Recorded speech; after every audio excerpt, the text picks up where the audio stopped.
ప్రజానీకానికి, బంధుమిత్రులకు, తోటి శ్రేయోభిలాషులకు, మీడియా మిత్రులకు, రాజకీయ నాయకులకు అందరికీ హుస్నాబాద్ రేణుకా ఎల్లమ్మ బ్రహ్మోత్సవాలకు సందర్భంగా అందరికీ శుభాకాంక్షలు తెలియజేస్తున్నాం.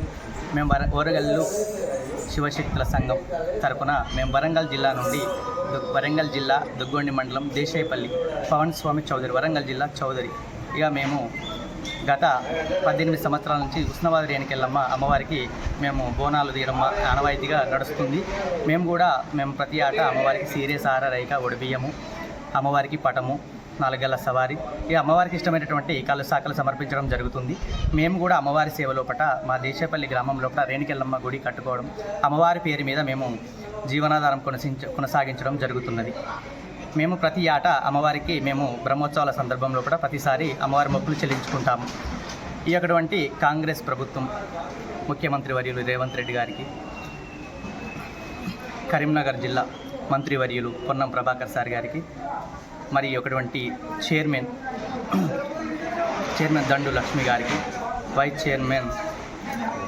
చైర్మన్ చిత్తారి పద్మ గారికి, మరియు డైరెక్టర్లకు, పాలకవర్గ సభ్యులందరికీ ప్రత్యేక హుస్నాబాద్ అమ్మవారి కళ్యాణ సందర్భంగా అందరికీ ప్రత్యేక శుభాకాంక్షలు తెలియజేస్తున్నాం.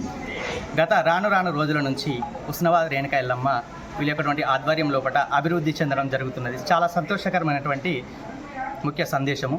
చాలా సంతోషం అనిపిస్తుంది. అమ్మవారి ఇటువంటి నమ్ముకున్నలకు కొంగు బంగారం అవుతుంది. అమ్మవారి పేరు మీద మేము ఇప్పటి వరకు అమ్మవారి దయ వల్ల సల్లగా బతికి సంసారం ముడుపులు అరకాయలుగా సంసారం హెచ్చుతున్నది. కాబట్టి మేము చాలా అమ్మవారిని భక్తి శ్రద్ధలతోటి కొనసాగిస్తున్నాం. అమ్మవారి దీవెనలు ఈ ప్రభుత్వం మీద, ఈ యొక్కటువంటి సంబంధించినటువంటి చైర్మన్ల మీద, వైస్ చైర్మన్ల మీద, ఆ యొక్కటువంటి ఆధ్వర్యం లోపల బ్రహ్మాండంగా అమ్మవారి వేడుకలు అభివృద్ధి రాను లోపల అసలు మేము వచ్చినటువంటి 18 ఏళ్లకు రాను సంవత్సరం లోపల ఈ యొక్కటువంటి ఆధ్వర్యం లోపల ఉన్నటువంటి సిబ్బంది కావచ్చు, రాజకీయ నాయకులు కావచ్చు, ఉన్నటువంటి ప్రతి ఒక్కరు అభివృద్ధి రాను లోపల అమ్మవారి హుస్నాబాద్ ఎల్లమ్మ రేణుకా ఎల్లమ్మ అమ్మవారి టెంపుల్ అనేది అభివృద్ధి జరుగుతున్నది. చాలా సంతోషకరమైనటువంటి విషయము.